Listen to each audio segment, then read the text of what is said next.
In today's video, I'll show you how to close positions in TradeLocker.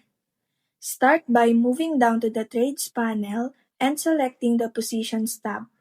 On the far right of each trade, you'll see 4 action icons. To partially close a position, click the X button that's second from the last. You can also right-click on the position and choose Partial Close Position from the menu. A pop-up window will appear asking you to enter the number of lots you want to close. Choose the amount and click Close to confirm. If one-click trading is disabled, you'll be asked to confirm the action again. To fully close a position, click the last X icon on the trade.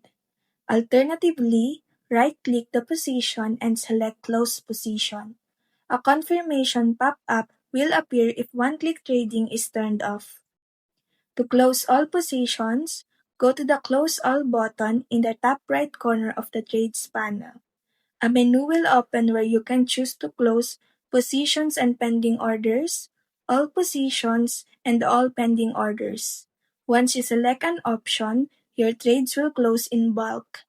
And that's how you close positions in TradeLocker.